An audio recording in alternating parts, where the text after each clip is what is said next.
trade system for carbon emissions. Now, the move, Republicans say, would amount to a huge national tax, and today a group of GOP House members saying they have a better idea. Here to explain it is Utah Congressman Rob Bishop. Congressman Bishop, I'm glad you guys have a better idea because for a while now they've been calling the GOP the party of no. So give us an insight to your new idea here. Well, no, this is exactly what we're talking about. We have another vision for America.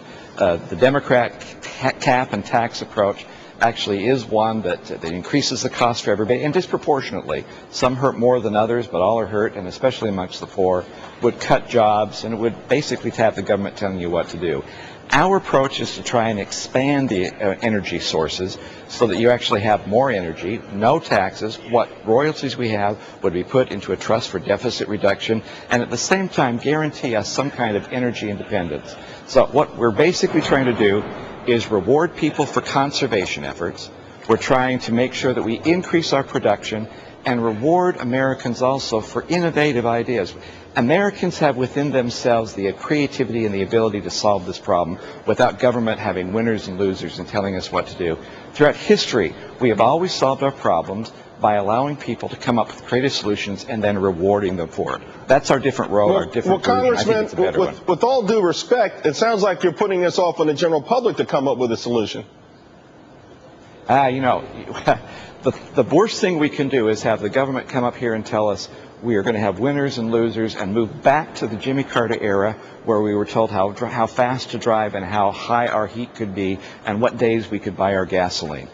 There has to be another alternative, a better alternative, and that alternative is to go what happened. I mean, Lindbergh flew across the ocean to get a prize from a newspaper.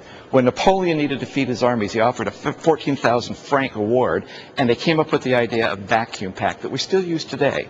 Americans can help solve this problem if we reward them for innovation, and more importantly, if we reward them for conservation, and then, big time, increase the production. I got to tell you, sir, and again, we only have about 30 seconds left. Just listening to you, I don't think it's going to resonate with the public. It's not a specific, detailed plan. From what I read, you guys are saying you're going to have a comprehensive energy solution.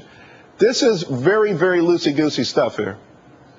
No, I'm sorry. It's 250 pages that talks about everything from solar to algae production so that we have, but that's still the goal. The goal is still make sure that we have enough energy by producing it and giving people a reward, a real reward for conservation and giving a reward for innovation and approaches. Washington doesn't come up with the solution. Congressman American Bishop, people do. We have to go now, but is there a website people can go to read this plan? Look through the Republican Study Committee as well as the Western State Caucus. We're joining together to work together on this proposal. And I think once you look at the entire thing and read all 250 pages, if you don't fall asleep in the legalese, you'll like what you see. Thank you very much. Really appreciate it.